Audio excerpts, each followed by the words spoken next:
statement, please? I'd like some legal representation. These police officers have not allowed me to have any. I don't know what this is all about. You killed the president? No, so I didn't. People keep asking me that.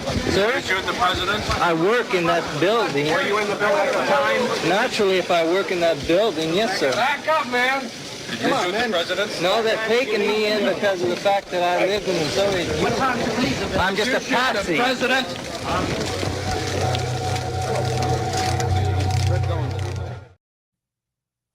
Oh, forgot to turn this. I got so caught up in watching Oswald, I forgot to turn off the the opening card. Welcome to the Sublation Magazine Show.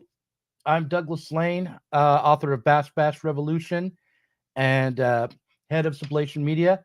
With me today, as always, Benjamin Studebaker. It's great to be here. I'm the author of 2 books, The Chronic Crisis of American Democracy, The Way is Shut, and Legitimacy in Liberal Democracies. And I'm a political theorist with a PhD from Cambridge. All right. And so this week, we're going to be discussing the JFK assassination. I guess I should start by explaining why I want to talk about the JFK assassination again. There have been some files that have been declassified recently, and there was a hearing early this month on those files. Some things were revealed at the hearing. But for me personally, the reason why I'm inspired to talk about JFK was because recently, when I was at the Platypus Affiliated Society convention on a panel with Bill Ayers, I mentioned that I didn't believe there is any such thing as a lone gunman, and that there was more than one shooter in 1963 when JFK was assassinated. And after the panel, Chris Catrone told me, if people who watch the channel know who he is, he's a Marxist, contrarian dissident, about my age. He's a Gen Xer. But what he said to me was that was my okay boomer moment when I mentioned the JFK assassination and the possibility of there being more than one shooter. So I want to go over the evidence for this today. Before I address whether or not it's relevant, I'm just going to inundate you with some evidence. So to begin with, around 2,000 books have been written about the JFK assassination. Of those, just about 70% would claim that there's a conspiracy. The most recent revelation from the declassified documents would probably be this one. And Jefferson Morley, the former Washington Post reporter, discovered it and has been reporting on it. He's the author of Ghost. And he testified to Congress during the declassification hearings that the CIA had been spying on Lee Harvey Oswald for 4 years before the assassination. He also reported on the Schlesinger memo, which was newly declassified. It had been declassified in the past with one of the pages completely blanked out, but I think it's been declassified now with everything legible. And it demonstrates that President Kennedy had been informed that the CIA had agents undercover at U.S. embassies. And that was in a memo where Schlesinger was advocating for restructuring the government. He wrote the document to urge JFK to shrink the size of the CIA, amongst other things. Here's some more facts. Ruth Payne was a woman who got Oswald a job in the book depository. She offered Oswald's wife, Marina, a place to live about 6 months before the assassination because Marina and Lee were having marriage troubles. Ruth Payne provided a great deal of incriminating evidence to the FBI after Oswald was shot, including a letter she found in a book. The letter implicated Oswald in a previous shooting, namely the attempted murder of General Edwin Walker. She also provided doctored photographs of Oswald posing with a rifle. Ruth Payne's father worked for USAID, and his reports were shared with the CIA. Declassified documents demonstrate that Ruth Payne's sister, Sylvia Hyde Hoke, worked for the CIA in 1961. Her husband is also known to have applied to the CIA for employment. Her mother-in-law, Ruth Forbes Young, was a friend of Mary Bancroft, who was former CIA Director Allen Dulles' lover and colleague. Dulles would later head up the Warren Commission. Her husband, Ruth Payne's husband, worked for Bell Helicopter in Fort Worth, which is a manufacturer of military equipment. He had a high-level security clearance. Again, the CIA had Oswald under surveillance when his wife moved in with Ruth Payne and when she got him the job at the book depository. On the day of the assassination, Oswald was seen in the book depository cafeteria, which was on the second floor. He was seen there somewhere around 7 minutes before the shooting, and he was spotted there again around 90 seconds after the shooting.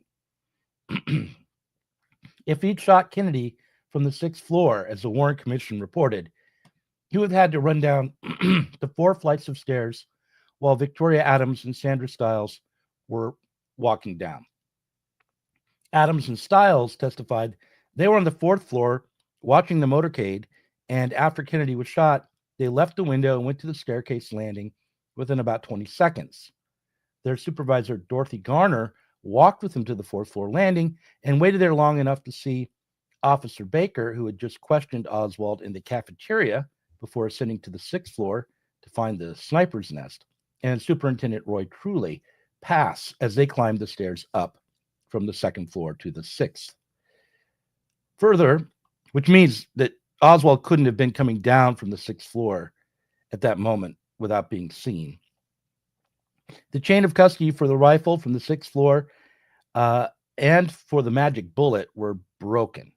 The witnesses who claimed to see Oswald shoot a police officer named Tippett picked Oswald out of a lineup, but that lineup was constructed to lead them to choose Oswald, and that would not have been allowed or admissible in a court of law.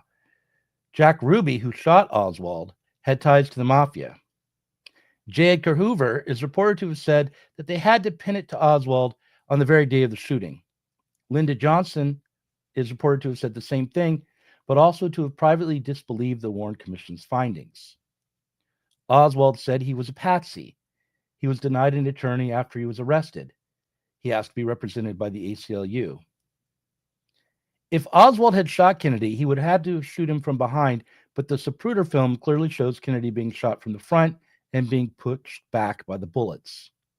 The doctor who performed an autopsy on Kennedy burned his preliminary notes, primarily because, probably because the body showed that he had been shot in the front and that the back of his head was blown out, which was not consistent with Oswald being the killer. Kennedy's brain went missing from the National Archive in 1966. So here's some interesting facts. A 2023 Gallup poll discovered that 50% of postgraduates believed Oswald acted alone, while 40% believed in a conspiracy. Meanwhile, only a quarter of the general population still believes the Warren Commission. Older Americans are more likely to be skeptical of the lone gunman theory, while younger Americans are, while still skeptical, they're less likely to question the official story. Only about 36% believe that Oswald acted alone, however. So to address this question of whether it's relevant or not, or why I'm shocked it's not relevant, in the late 20th century, pop songs such as He Was a Friend of Mine, The Warmth of the Suns, Sympathy for the Devil referenced the assassination, and the punk band The Dead Kennedys produced gold records.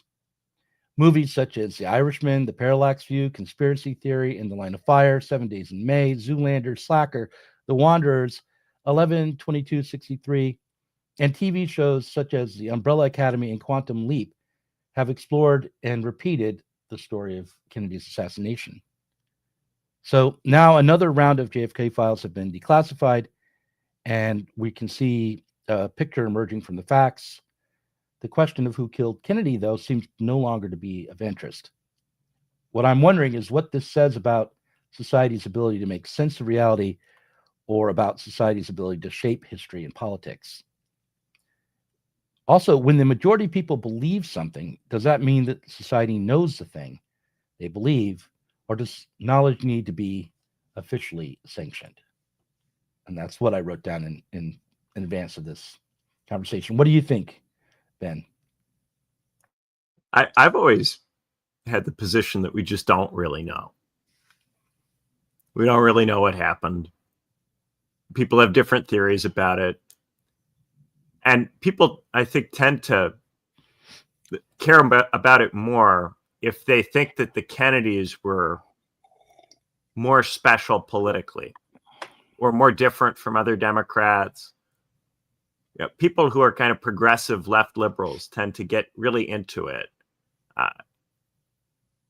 on the basis that they think that if Kennedy had lived, something else would have happened. Maybe we wouldn't have gone into Vietnam, or we would have gotten out of Vietnam, or there would have been better or different social programs or something. But I've never really thought that the Kennedys were that special intellectually or politically, because I don't really care about them particularly.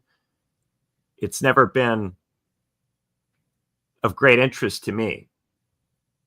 I don't think that, you know, if Kennedy had lived, that the country would be a radically better or different place.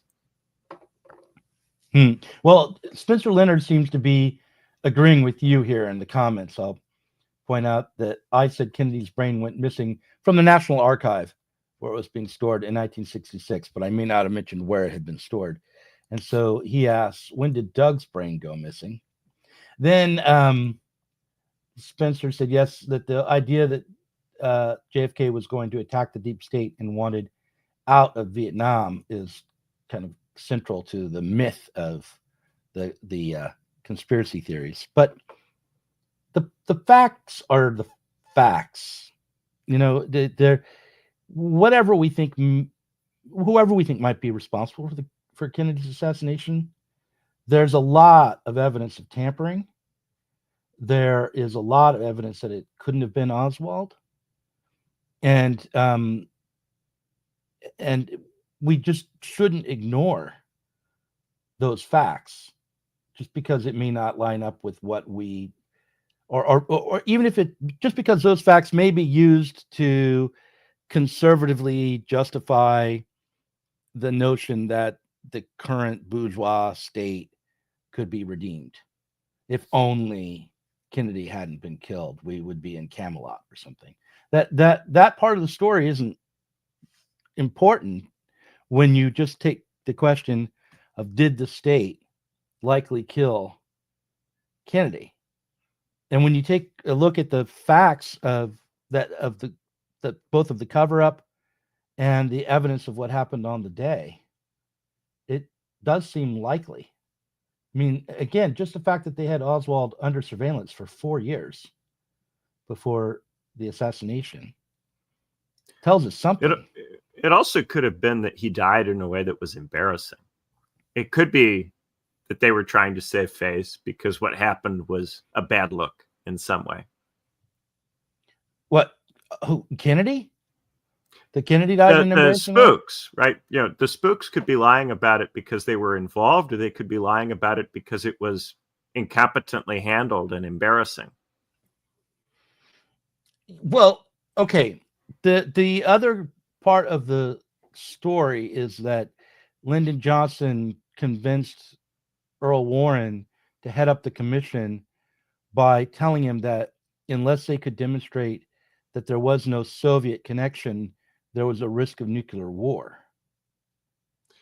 Right. So, that's another possibility, that it was somebody connected directly or indirectly to the Soviet Union, or somebody who could have been plausibly portrayed as having been connected to the Soviet Union, and that could have produced an international incident.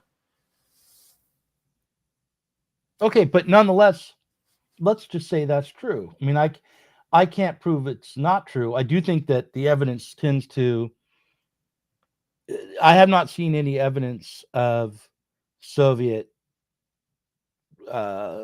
agents playing a role on that day. I've not heard of anything along those lines, but it's conceivable.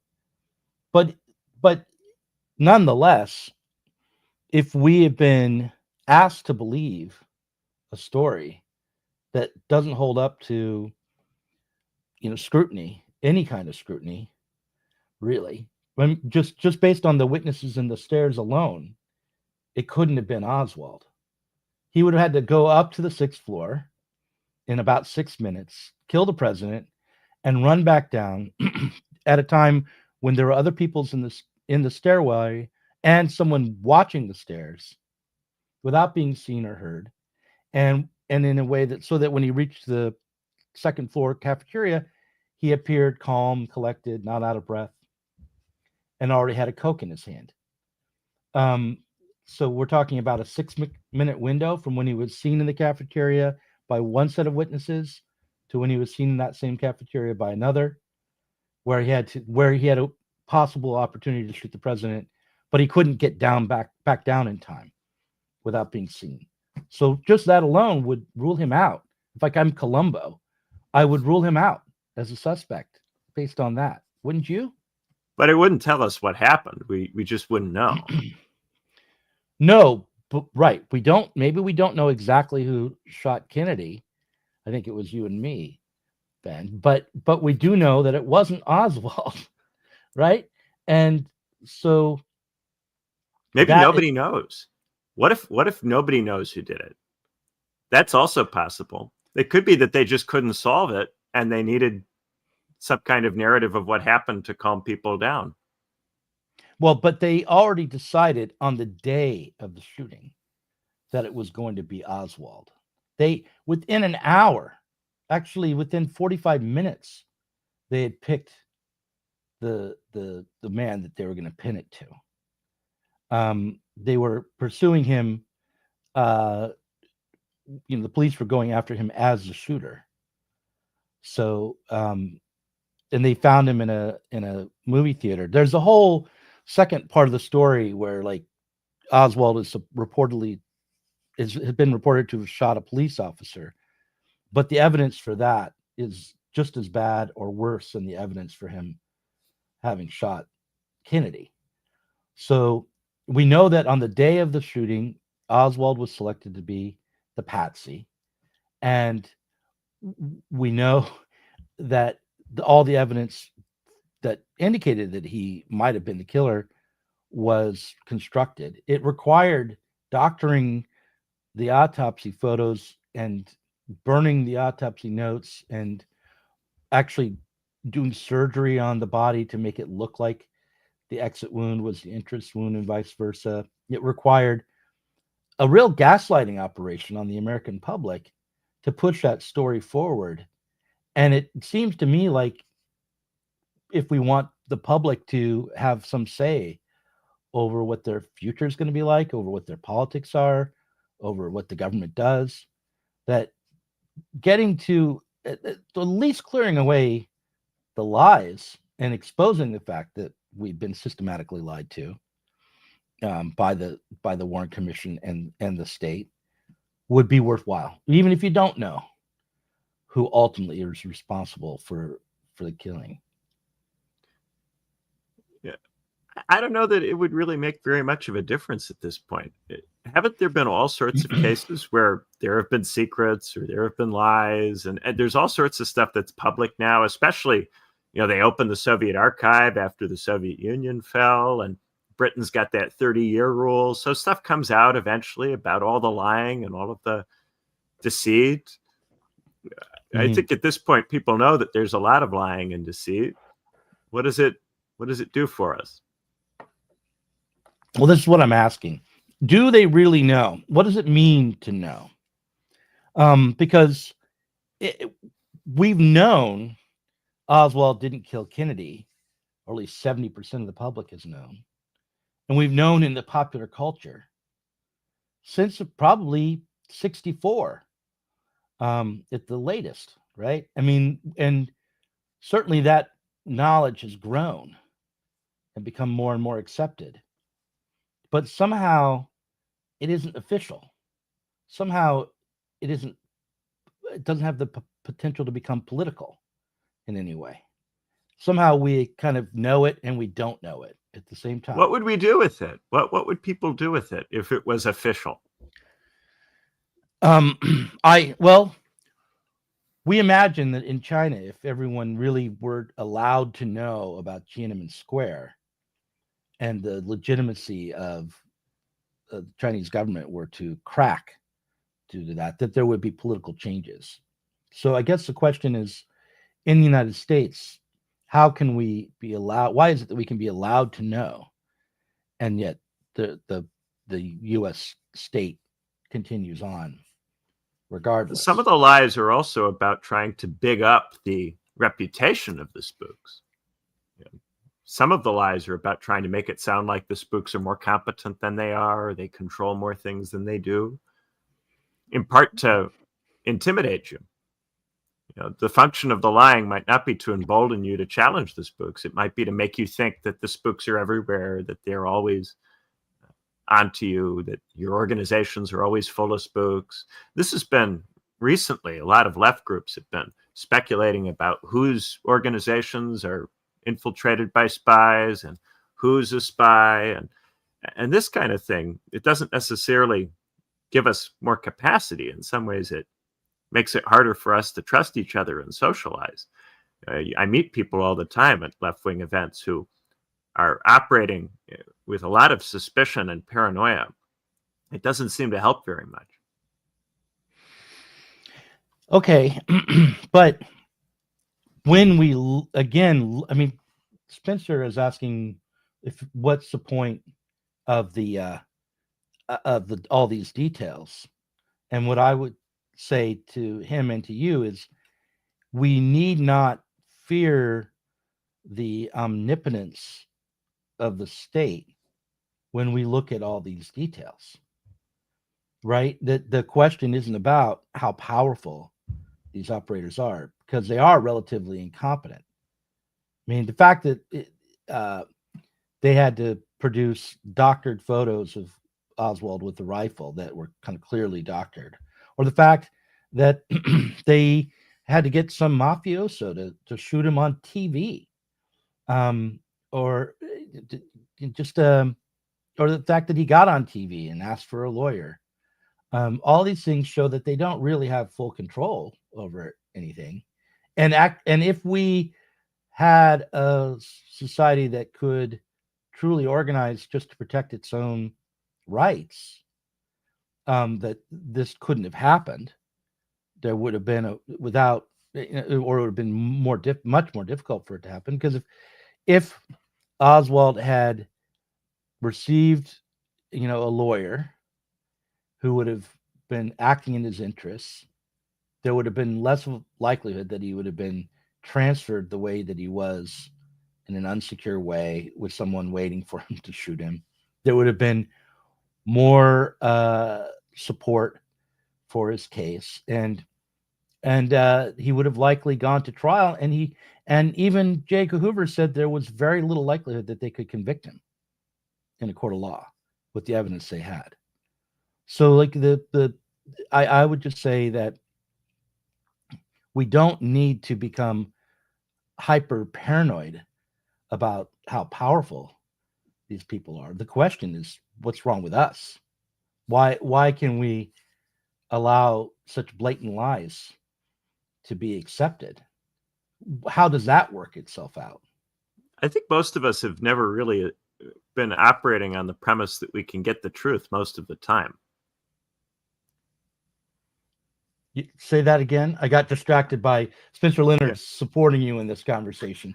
Yeah, I think most of us have operated on the premise that we can't get the truth most of the time, that we have to operate with theories that are not certain, that might be wrong or might be partial or incomplete, and that a lot of the time we're just not going to know things. A lot of the time there's stuff that we as people just won't be able to figure out.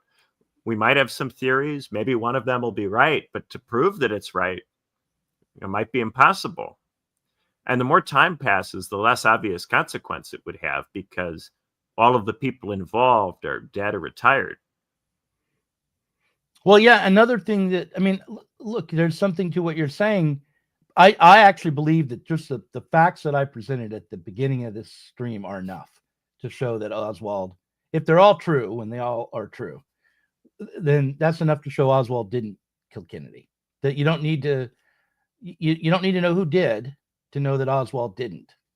Maybe and then that's the other question that people raise is, are those facts true? When people try to read up about this, they just read a bunch of books that people have written. But how do you sort out which of the books are good and which of the books aren't good, and what might be motivating the different authors and the different accounts in the different books. If there's 2,000 different books and 70% of them say not Oswald and 30% of them say Oswald, what do the 30% say that, how do they try to defend the narrative of Oswald? I'm sure they have some kind of account. I don't know if it's any good. I don't know if any of them are any good. And how do I tell which ones are good from which ones aren't good? Well, if you read, let's say, 2 of each, and you pick the most popular versions of each kind, and the ones that, and you look to see which of the 2 accounts leaves out the best evidence from the other, or fails to address the best evidence from the other. For instance, I've read people defend the magic bullet theory and never talk about how the Zapruder film, I mean, they'll concoct sometimes, but they won't often address the Zapruder film in the same breath as they address the magic bullet. And they will talk about the path of the bullet rather than the fact that the bullet seemed to be pristine. I've never heard any of them note that the chain of custody for the bullet that was found was broken, and so there's no real reason to believe it really was the bullet that is said to have killed Kennedy and injured Connally. So that's how you tell. You tell by examining the full array of the evidence and see which account is the most incomplete, the less. Can we do that? Can we examine the full array of evidence? Because a lot of the claims that will get made, we're not in position really to evaluate, because evaluating it would require forms of expertise that we may not possess. For instance, a lot of the people who believe the World Trade Center was an inside job don't understand certain things about steel and concrete and building engineering. And because they don't know certain scientific facts, they have a hard time dealing with some of what occurred. And it might be that there are certain scientific facts at play here that we or the people who write various books are not able to deal with or don't know about that would be relevant, and they wouldn't realize that these facts are relevant, and we reading the books might not notice that there are facts that would be relevant. Once we're talking about physical things that happen in the physical world, we're outside of the area where political and social theorists are experts. Right, but in the case of the Kennedy assassination, we have a body that is generally deemed to be capable of arriving at opinions or conclusions which are solid enough to be backed by law and law enforcement.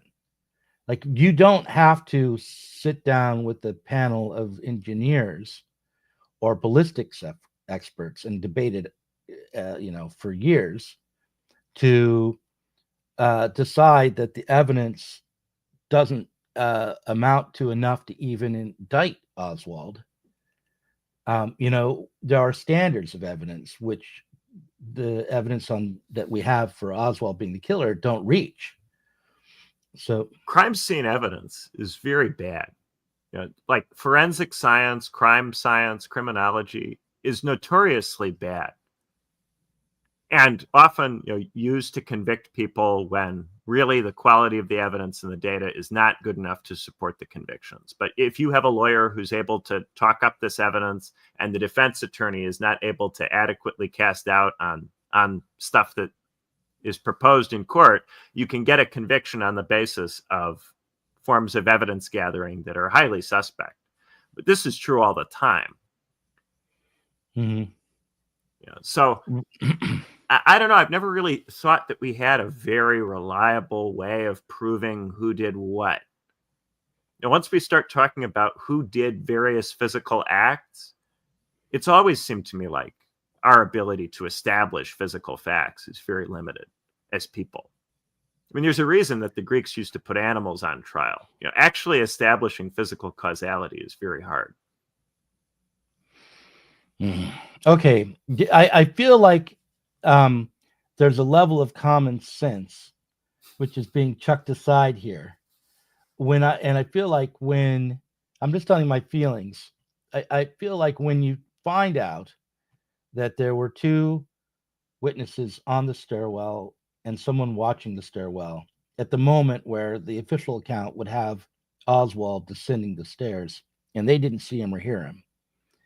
That is the kind of evidence that would shatter a case that Oswald was the killer, especially when you realize that the chain of custody on the rifle was broken.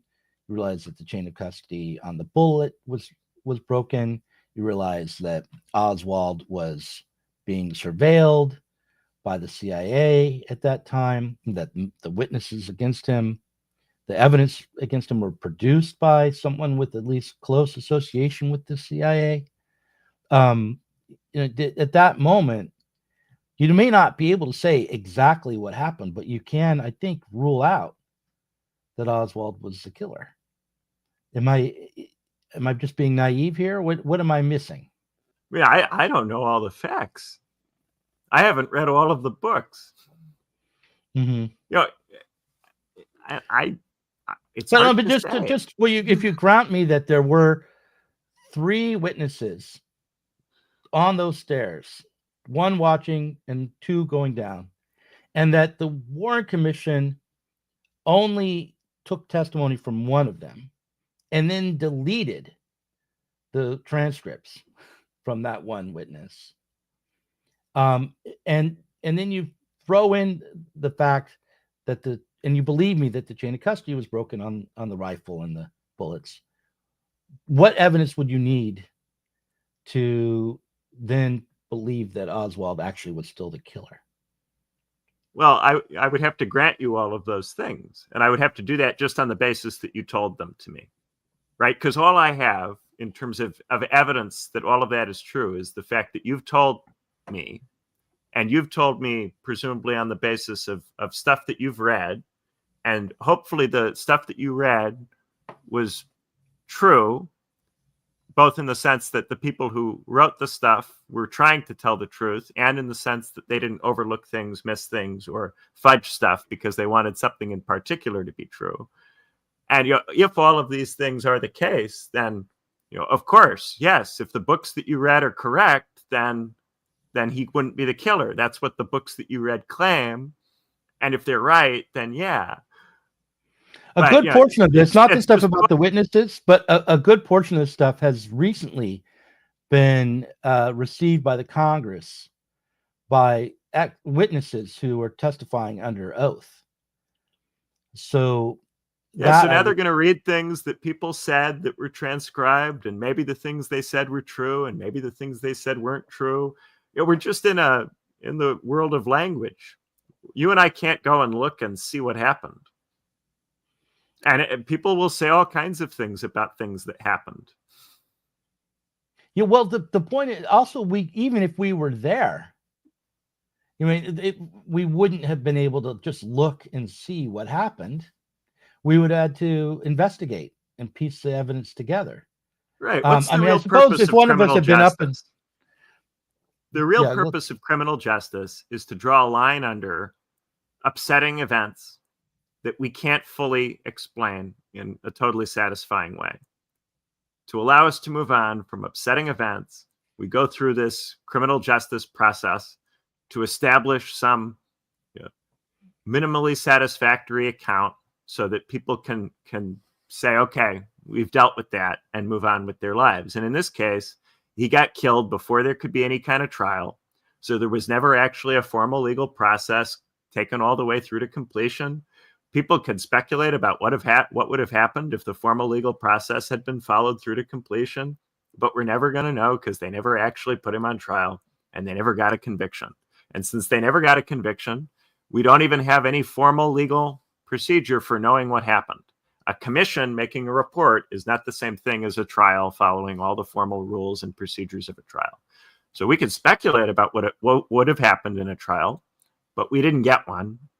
And then trials are often wrong anyway.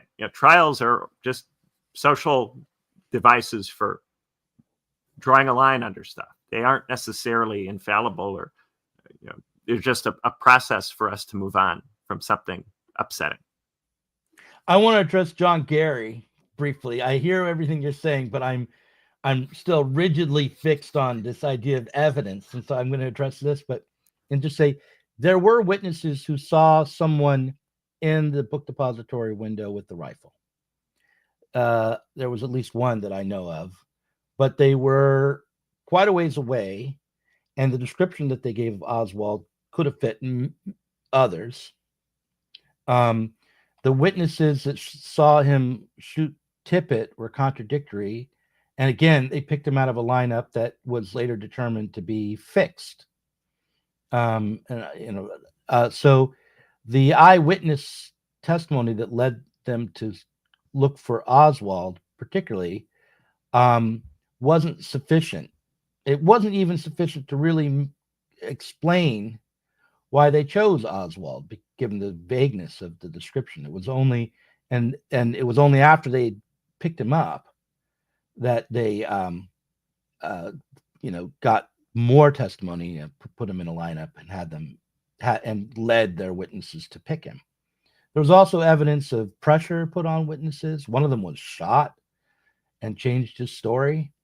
This is where there's so much detail that I lose track of some of it, but to claim that there was clear witness testimony identifying Oswald, who we know couldn't have gotten down the stairs and without being seen or heard, and where even if there was no one on the stairwell, it was implausible that he would have gone up within 6 minutes and gotten back down to appear calm and collected in the cafeteria when the police officer and the superintendent saw him there.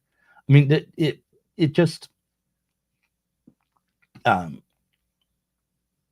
So, and someone says the Tippit testimony comes from Mark Lain himself. He interviewed the witness by telephone and pressured her to agree to a different identification. And so a different identification than Oswald, or different identity. I don't even know what that means. So this is what it turns into. It turns into a bunch of people who are interested in this read books. The books say all sorts of different things, and then they trade facts from the books to try to support particular narratives that they're often motivated to believe for reasons that have nothing to do with the facts, but something to do with why they think it matters. And that's what I'm most interested in, is why you care. Well, okay, I explained a few reasons why I care, right? Because this has been in the public consciousness through all of my life. Right, but what do you think would happen if everybody agreed with your account of this? If you could convince everybody, you can snap your fingers and everyone will agree with the Doug Lain account of the JFK assassination. What would the consequences be? Well, this is what I'm really wondering, because we're nearly there now. I mean, there are some people who would still argue for Oswald, but they're in the minority. If we could somehow just vote on whether Oswald acted alone, I think it would be a landslide for the conspiracy right now. Although that may have shifted a bit because now the JFK assassination story is associated with Trump. So there might be a bit of a slip in how many people believe Oswald acted alone. But nonetheless, I believe we already are there in terms of majority opinion. I don't need to convince everybody, really. The question I have is, why doesn't it matter that we know? Because we do, I think, largely know. So what should it mean? Well, it should mean that, for one thing, we have a state government which has factions within it which are more powerful and through violence than our elected officials. That the CIA and the FBI is maybe where the buck stops, at least some of the time, and that so that there's a lawlessness at work within our federal government. That's one thing that it means. There's right? always a question in politics. If somebody gives an order, will it be obeyed? And it depends on who the somebody is and what the order is. Right. Well, there's a difference between not obeying and shooting the president, right? You could have a strong CIA director who has people underneath him that really respect him, are very loyal to him, and will follow him unquestionably. Or you could have a weak CIA director who is thought of by his underlings as incompetent or useless and someone who should be sometimes ignored. And that could happen without any fundamental change to the structure, just on the basis of the way the particular CIA director relates to the people underneath him. And that could be something historically mobile. It could be different in the 60s versus today, even without any fundamental reform or structural change, just on the basis of who's been appointed and how do they relate to the bureaucrats and how has the bureaucracy developed or evolved over time in terms of its ideology or its factions. For all we know, there are multiple different distinct factions within the CIA or within the FBI that would be motivated differently to respond in different ways to various orders given by the director. So it's difficult to say that this means that there is some kind of unified block in the intelligence services that would act against the president now or would act against any given president. So, there are questions about how does the particular CIA director relate to the particular president, which will depend on the relationship between those two. Certainly, I think that it goes without saying that you can have a situation where many people in the executive branch don't trust the president, think the president is incompetent, don't like the president, work against the president in various ways. And we know during the first Trump administration that there were efforts to conceal facts from the president, to take things off the president's desk. There were memoirs written by people in the administration boasting about how they tried to control the president's information environment to get him to act in accordance with their preconceived notions of what he should be doing. That's all on the record. That's in the Bob Woodward book. It's in, Fire and Fury. It's in those memoirs. What do we need the Kennedy assassination for? To know that there can be a gulf between the elected president and the bureaucrats. We have Yes Minister from the 80s establishing that there can be a gulf between the permanent bureaucrats and the electeds, and that this can result in machinations and in messing people about. We have, Deep Throat. We know that Deep Throat was an internal, spook who leaked against the elected president of the United States. We know that. So, we know that there is sometimes a lack of alignment and that this can result in bureaucrats and spooks acting against the electeds. Right. Well, look, I'm going to put this comment on the screen. Someone says, I live with the assumption that all governments lie, even the saintly American regime, past, present, and future.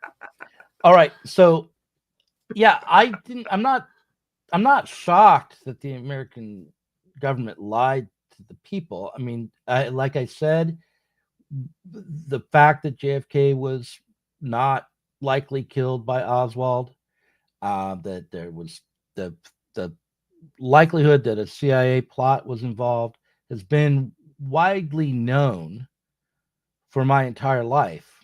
And it has shaped the way in which I think about the government, and it has shaped the way the American public has considered the government since at least the 70s. The idea of paranoia in American politics is long-standing before even Kennedy, but nonetheless, the Kennedy assassination is held up as a moment where the government lost the people's trust. But now we have declassification of many of these documents. It's been entered into the official record for whatever that's worth, and there is even more strong evidence of some sort of deep state conspiracy that led to the assassination of the sitting president. And yet the response is not to take that up and try to do anything politically with it. It's certainly not on the left. Instead, there's a kind of cynicism about it. In the Roman Empire, everybody knew that the emperors were often murdered by their guards or by the army. Everybody knew that. It didn't mean that the emperor didn't matter. You could still have a strong emperor who had the respect of the army and who would be obeyed by the army. But the knowledge that the emperors were sometimes murdered by the army, and with some frequency, not just, once in a blue moon, but with some frequency, it didn't mean that the emperor didn't matter. Yeah, but this is but this comparison is, I think, kind of misses a point. I mean, to go back to the saintly American government, we're not subjects under an emperor here. These people, well, they didn't think of themselves as subjects. The emperor is the first citizen. They picked him with consensus and concord. Yeah. But if they murder him, then that means he doesn't have the consensus and the concord, because some people refused to recognize him as the emperor and murdered him. So therefore, there's a prima facie reason for him to have been murdered, which is the lack of the possession of the agreement. Right. So a certain amount of violence was an ordinary part of that political system rather than something extraordinary. Yeah, but the idea of the Enlightenment and reason and the turn towards reason and more democratic forms of government and republics and breaking away from the old monarchies and the old forms of serfdom was not only that a select group of citizens would have the right to select their emperor or have him killed, but rather that there were rules of evidence, that there was everyone was due process, that the power of the state should be constrained, that the society itself should be free. And what I'm pointing to here is that we are living under conditions where our freedom doesn't even extend all the way to our own beliefs. That we're put in this weird position where what we believe doesn't matter, and where we kind of cynically accept it. Well, when did we believe that the power of the executive doesn't depend on other people, and if those people become sufficiently dissatisfied with the executive, they'll do something about the executive? I don't think there's ever been a political system in which the executive could ignore the particular people and factions upon which the executive depends. Any political system, this has a certain, with an executive, with some person that has a lot of power legally, there's still a question de facto. Do the people who would follow the orders, do those people respect that executive and think that that executive is competent? And sometimes there's a legal procedure for dealing with an incompetent executive, but what if there's too much division to make use of that legal procedure, right? We have a procedure for getting rid of a president who's considered to be incompetent, but it's a very difficult procedure to use. It's politically embarrassing to use it. De facto, it's not a very effective procedure.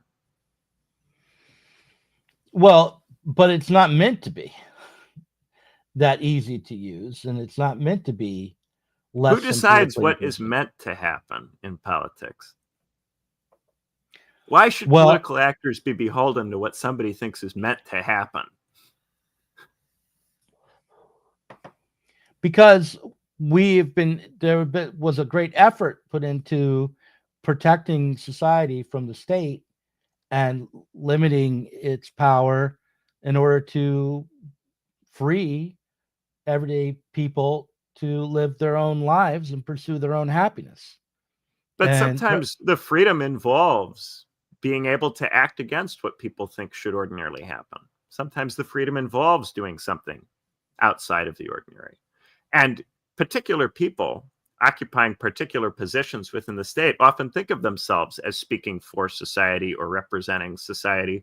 And they may think this even if, in some formal sense, there would be reasons to doubt their claim. They may nonetheless believe that they're acting on behalf of some part of society. Okay, but on the other hand, there has been a cover-up, right? Let's assume that Oswald didn't act alone. There was a cover-up. So those who acted didn't believe in their own legitimacy as they acted. If they didn't act in public, they didn't act with the support of the public. They acted as a select particular group with their own interests. Well, you're not going to have the whole public agree with everything you do if you're completely transparent about everything you do. And for this reason, in politics, there is always some level of need to conceal things or to, in some way, try to control temporally the rate at which information comes out. And it's not necessarily because you lack all legitimacy. If the standard for legitimacy is that you had to be 100% transparent with everything you did, it would be very hard to have any kind of functional government. Well, but when you do something that is by its very nature illegitimate, which is to murder someone, is that by its very nature illegitimate? Well, there's a difference between murdering someone and putting someone to death, right? In our society, there's also extrajudicial killing is not necessarily murder, depending on, it could be tyrannicide. Depending on what your view is, depending on how you think about what's going on. Okay. And there's often in political theory debates about, is it allele tyrannicide? And when should you try to do tyrannicide? And when should you not? This is debated in the Middle Ages. It's debated in antiquity. If somebody's a tyrant, then it's a different situation. But right. So how is that generally determined, whether or not someone is a tyrant? That's the thing. It's very difficult to determine that. And part of why, part of the trouble with a tyranny is that it's an extremely complex situation to judge, because when you're in a tyranny, everybody's capacities are affected by the presence of the tyrant. The fact that you're in a tyranny means that people can't be honest and open, or they might get killed. They can't do what they would normally do without there being adverse consequences imposed by the fact that they live in a tyranny. Fear is all over the place. Suspicion is all over the place. And oftentimes democracies develop certain tyrannical aspects, certain tyrannical characteristics. They become full of this kind of feeling. If you kill the tyrant, one bit of evidence to show that you had done so would be that the level of tyranny in society declined. Right? Well, not necessarily, because one of the arguments that's often made against tyrannicide is that even when you kill someone who is in fact a tyrant, a lot of the time that doesn't get rid of the tyranny. Murdering the tyrant doesn't necessarily free you of the type of regime. And that's a different question. Can you make a different type of regime? And a lot of the time people commit tyrannicide but fail to end the tyranny. That doesn't necessarily mean that they didn't commit tyrannicide. It may have been that the person was a tyrant. All right. So this is why the second part of the story with Kennedy is so important, right? The fact that he was apparently attempting to dismantle the CIA, that he was trying to normalize relationships with the Soviet Union, that he was that he was a civil rights advocate. All these things are ways to claim that he was no tyrant, that he in fact represented the people. Or maybe he was a tyrant. Maybe those things were not things that people had voted for. Depending on who you are and what you think about all of those various political issues at the time, you could have different views about them. And also, I think a lot of people have greatly exaggerated the radicality of Kennedy and of what he was really up to. The best argument against the CIA or the FBI or whomever being involved in the Kennedy assassination is that it didn't really accomplish altogether very much. Unless you really think that Kennedy was going to purge these guys, what did it accomplish? Well, there is some documentation that shows that he had given orders to begin dismantling the CIA, that he had been the Schlesinger memo is what comes to mind. And the CIA and the FBI understandably think of themselves as very important. They think that they perform. A president tries to get rid of them. It's not obvious that the president is right. It's like if you try to abolish the army and you try to fire everybody in the army, you have to expect that there will be some people in the army who will think that that's not acceptable, and they might try to do something to prevent that from happening if they can, if they think that there's enough people who will support them, then yeah, they'll try to not get destroyed by you. You know, when parts of the state attack other parts of the state or plot against other parts of the state, well, then yeah, the other parts of the state will counterplot. You know, if you try to do a coup, then someone will try to do a counter coup. If you try to go after some part of the state, that other part of the state, if it catches on, will try to go after you too. So if you say you're going to fire the spooks, then the spooks are going to try to get rid of you if they can. And they'll come up with various ways to do that. And you have to be prepared for that if you decide that you want to try to get rid of the spooks.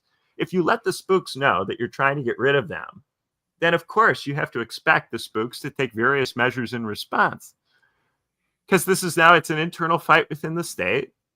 And just because you say I'm the elected president and therefore I'm the one who has the right to decide doesn't mean they're going to agree. Now, you can't expect parts of the state to just go along with their being disbanded. You have to expect resistance. Right. Right. Okay. So I would agree that Kennedy should have been more concerned about security on the day that he was killed, and should have maybe put the top down on his convertible. For instance. I mean, beyond that, Kennedy was a naive person in a lot of ways, and he wasn't a very effective president because he was young and naive and didn't really know what he was doing, and he made a lot of mistakes because of that. A lot of mistakes. He was older than you are now, but what do you think that he was naive about, other than the willingness of the CIA to have him killed? Well, have you heard the Kennedy administration account of the Bay of Pigs? Their version of it is that Eisenhower's people said that this was a good operation. And we just listened to them because it's Eisenhower. And wow, we were fools to listen to Eisenhower's people. Well, the other part of it was that the planners of that operation had purposely created it in such a way that they thought they could force the hand of the president to provide true military support to but a similar kind of thing happened with Obama, where Obama blames all of these other people for causing him to do Libya. And it's a similar kind of thing where this is a person who had limited experience with this part of the state, limited experience with this kind of policymaking, comes into office, isn't really able to evaluate the claims that different people make, hears different things from different people, doesn't know what to do with that information. And this was why in 60, people made the case that it should be Nixon, because Nixon has been the vice president and has been in those meetings and knows this stuff. And Kennedy hasn't been in those situations, hasn't been in conversation with General Eisenhower. And there was a case there. There was a case there for Nixon to be a more competent head of government in 60 than Kennedy. But, on the other hand, if you believe Peter Dale Scott and others, they got Nixon too. Right. Well, we know all of that. And that's the thing. Like, you could talk about that. We know who Deep Throat was. We actually know that. That's really clear, abundantly clear, in a way that this is not. So when you talk about this, people throw out all kinds of theories and you get lost in a bunch of fact claims. But we know a lot more about what happened with Nixon in the 70s. But look, and it's a much clearer case with a much more competent executive. The files and the names are being released now. We know as much, I think, about the Kennedy assassination today in terms of who was behind, for instance, surveilling Oswald, and who was responsible for providing fake evidence. And okay, so Doug, who fired the gun? Who fired the gun that killed Kennedy? Well, what's his name? No one knows. That's not the important exactly, part. But we know the name of the guy who leaked to the press about Nixon to get him in trouble. Why are those parallel examples? We know the name of the people who set up Oswald. We know the name of the person who shot Oswald. There's too many steps. The Kennedy assassination has too many moving parts. It's very complicated. Very complicated. The cover-up, insofar as that's what happened, it's very complicated. But yeah, the Nixon thing is a lot more straightforward.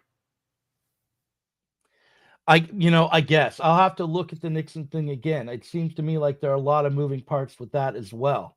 But well, it used to be that we didn't know who Deep Throat was for the longest time, and then we actually did find out. We got the name of Deep Throat, and then that all of a sudden caused the parts to come together in a way that never happened with the Kennedy assassination.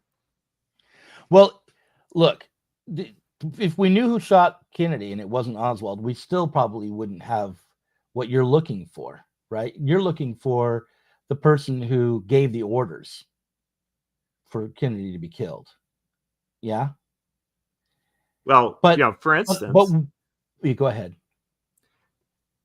My point here is that I think we all know that the parts of the state can plot against each other and not be in smooth alignment, and that what it says de jure is not necessarily what's taken up de facto. I think we know that. Mm-hmm. And I think we've known that before the Kennedy assassination. I mean, Douglas MacArthur unilaterally decided that to bulldoze the Bonus Army camp with tanks in 1932, and Hoover was informed about it after the fact, and then had to act as if he had told MacArthur to do it. Right. Like this kind of stuff, not perfect alignment, sometimes rogue action. There's a reason that Truman fired him. MacArthur was a bit of a rogue. We had this kind of stuff. This kind of stuff has always been around. The Enlightenment never got rid of all of this stuff. And the narrative that the Enlightenment gets rid of it causes people to not be able to keep up sometimes with what's going on because they are too trusting. Okay, but I want to put this on the screen to see if I can address this. Still a believer in the Constitution, Lain, a document that has more holes than Swiss cheese thanks to all the subsequent generations of politicians. And it's not to say that the Constitution doesn't matter, by the way. It matters. It does have a certain constraining force.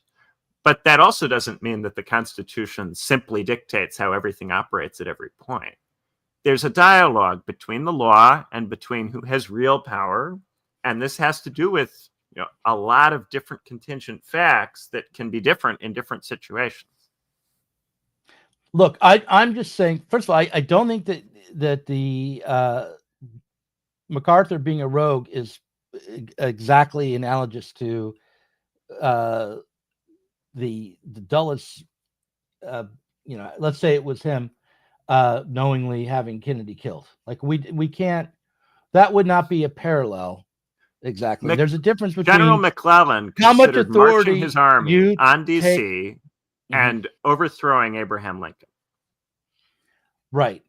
We have letters that indicate that McClellan seriously considered doing that. Right. But that was during the Civil War. Yeah.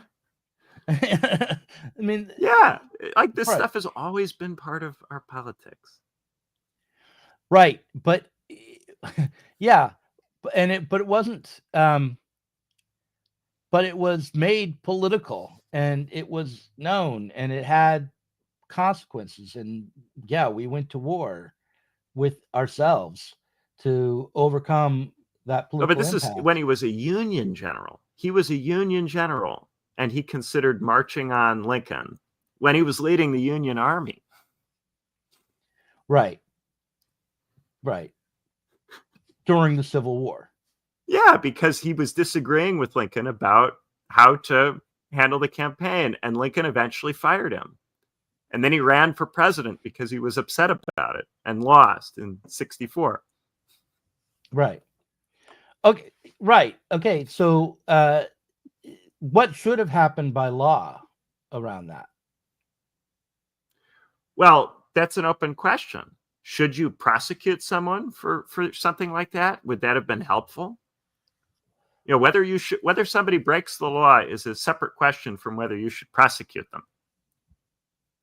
A lot of people break the law, but we make decisions not to deploy our resources that way. Because there's always a political component to the law. There's always a question about whether it actually makes sense politically to enforce it or to take it up in various ways. And in that sense, the law is always historically mobile. Right. So, but see, this is my point, though. I'm not actually making the claim that, the problem is that the courts don't work well enough or that we don't follow the letter of the law. I mean, although I do believe that if we had a political force that would be able to maintain actual due process, we would be a lot better off. But I do agree that it would have to be political. What I'm trying to point out in this conversation is that we, on the left, are abandoning a political weapon. We're abandoning something that actually is deeply rooted in our politics now, and maybe that's broken free. Maybe it's not so rooted anymore. Maybe I'm a boomer and I'm misapprehending the reality here politically. But it does seem to me like before Trump was elected, the left largely just handed over the stance of being a dissident against the state, wanting to deeply alter our politics to Trump. As if anyone who wanted to do that was on the right all of a sudden.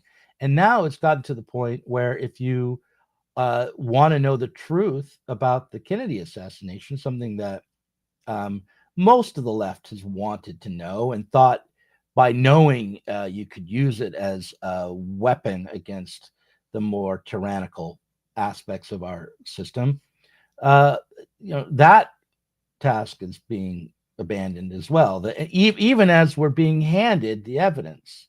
A huge amount of Cold War spy stuff came out over the course of the last 60 years. So many terrible, horrible things emerged about what they were up to. Many things much worse than the Kennedy assassination in terms of some of the experiments they ran, some of the stuff they did with young, vulnerable people. The story about the British spies, marrying the young women. There's all kinds of incredibly horrible stories involving the spies. I think a lot of movies are about the spies being horrible at this point. What's the upshot of that? I don't think it has the implication, because many people still think, even though the spies have all of these problems, that you need them on some level. There's this question about, well, do you need these kinds of organizations? And until you can say we don't need these organizations, actually they're not necessary at all, exposing that they've done bad things, doesn't have political stakes. Mm-hmm. But there's a difference between thinking we need spies to do dirty things against people who are possibly enemies of society, whether foreign or domestic, and thinking that we need spies to control the president of the United States who we've elected. Well, many people will start to want the president to be controlled by the executive branch or by the bureaucracy or by the spooks if they dislike the president enough. Think of it this way. If the president says, fire all the nuclear weapons, a lot of people in that situation would like bureaucrats who think independently and would make decisions not to go along with that order. There's always a point at which people don't want it to work the way that the law says. They want it to work on the basis of what seems to them to make sense. And this is where the concept of tyrannicide comes from. Someone who has legal authority. It's all turned around. But in this particular case, it's all turned around. You're talking about the people who were pushing towards a conflict with the Soviet Union that could have very easily almost did lead to a nuclear conflict at the time. But also we sometimes hear accounts that say that they were trying to prevent a conflict with the Soviet Union by preventing it from being in some way connected to the assassination from being connected to the communists. I've heard that narrative of it. Yeah, right, which I mentioned earlier. But that's after the fact. After they killed the president, they implemented the cover-up because they didn't actually want a nuclear war, I guess. Or it could be the other way. It could be that they tried to frame themselves as involved in some way with killing the president to persuade people that they are strong enough and powerful enough that they could have done that, rather than reveal their own weakness and incompetence and their inability to prevent a Soviet agent from doing it. It could also go that way because they have stakes in a lot of different directions. Look, I walked into this just wanting to present, and we didn't even get to tariffs. I just wanted to present what I thought was a fairly knockdown argument that Oswald didn't act alone. And I kind of presumed that people would not want to accept the idea that we should go along with the state that claims for itself the power to Those aren't the only assassinate. two choices. You also have the option of suspending judgment and going, well, I don't really know. Mhm. And Well, yeah. the question is, why should I try to figure that out? Why should I deploy my finite time and resources to try to figure out who killed JFK? Well, okay, politically in this moment, why is it important to do that? I think it's because we just lived through a period of time where the administrative state has exhibited and displayed and enacted its power, not just against one president, but against all of society, in ways which were quite extreme. Just with the lockdowns themselves, we have a state that generated the virus for a pandemic, then use that pandemic to lock us all up You in our think they houses. generated it? I mean, there's lab leak, and then they're saying that they created the virus, Doug. Those are Well, two very different theories. No, they created the virus. Otherwise, there could be no lab leak. But deliberately.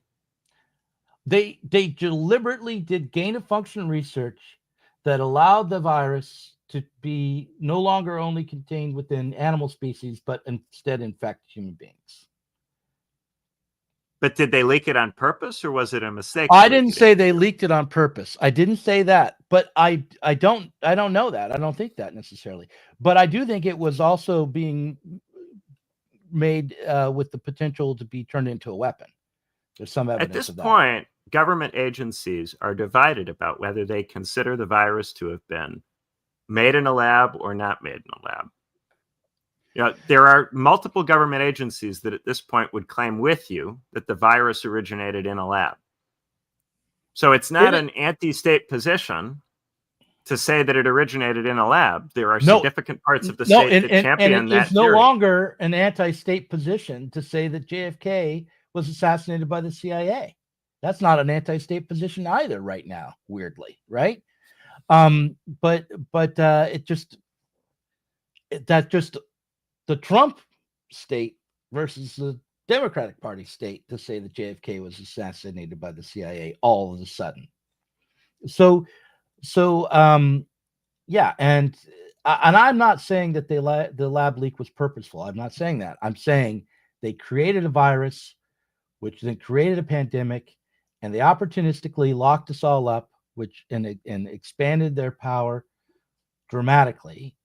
And they came up with theories as to why that was not only justified, but would need to be granted in the future, and could be the basis for a new, more progressive form of politics. There's this whole, out of like people like Judith Butler, the whole theory of the communist ontology of care. This politics of care. Why does it have to be framed as the state versus society? A lot of the time, it's the state against itself. A lot of the time, it's different parts of the state that have different understandings of what's going on, that are locked up in internal struggles.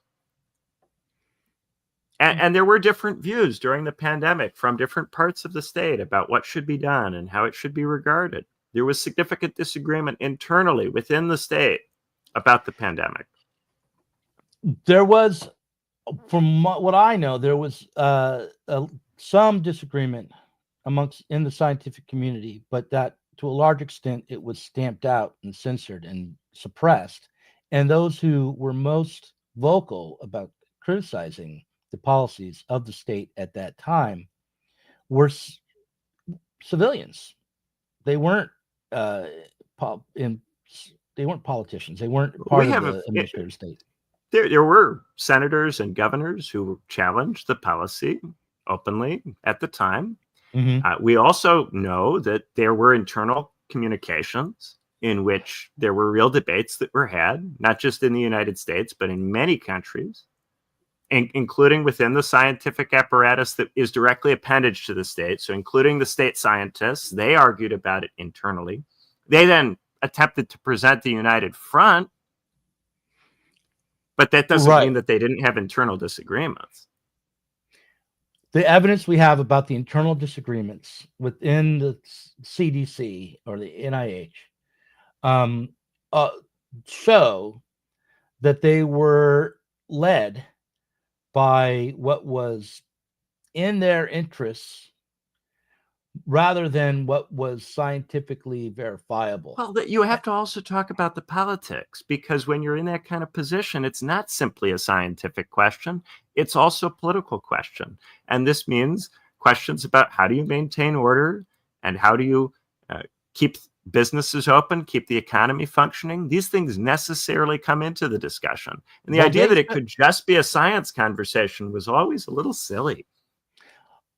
Yeah, but when you are talking about the scientific apparatus within the state, and and you see that they violated their own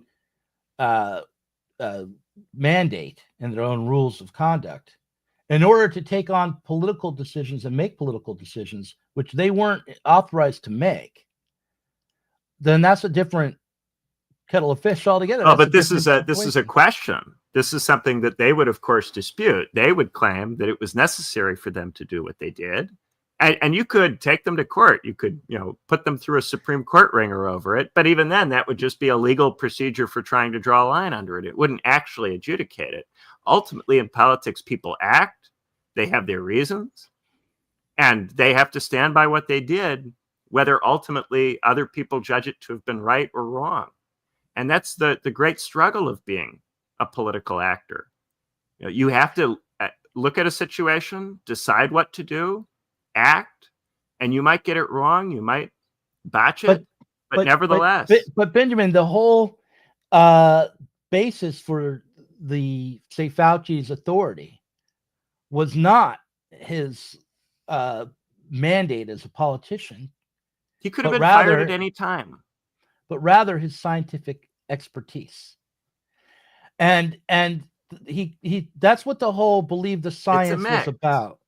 He wasn't picked because he's the best scientist. He was picked because he's a scientist who also had a long-standing political relationship with the state that made him the kind of person who could play a very particular role, which is not a purely scientific role, but which always already has significant political stakes. Yes, but sure. And the politicians largely implemented draconian policies on the basis of the flimsiest of evidence and lies, and they had been caught out doing it by the public. And the first casualties are people like Fauci, who gave them a veneer of the science in order to hide behind as they implemented these policies. I'm not saying that they all had the worst of motives, but there were corrupt motives involved.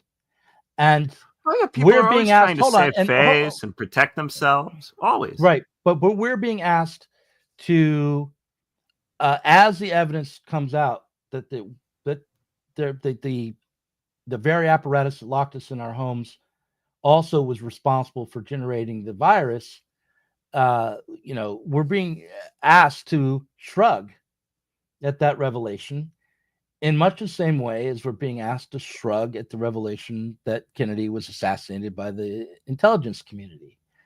We're being asked to accept that an unelected body can act politically based on their claims of scientific expertise, which we then will know they violated, that they actually broke the rules that are in place to give them the status of scientists in the process. So we're being asked to accept authoritarian rule from the administrative state, and the justification for that is the other option is presented as this other kind of authoritarian madman. So wouldn't you prefer these people over here that at least put on the face of impartiality and and humanistic values. But we're supposed to accept that even as the evidence comes out that they acted in bad faith in ways that were unjustifiable, and the people who are most likely to accept it are those who would claim to be radical critics of society and the state, the anti-capitalist left. That's all. All right, I've had my little spiel now.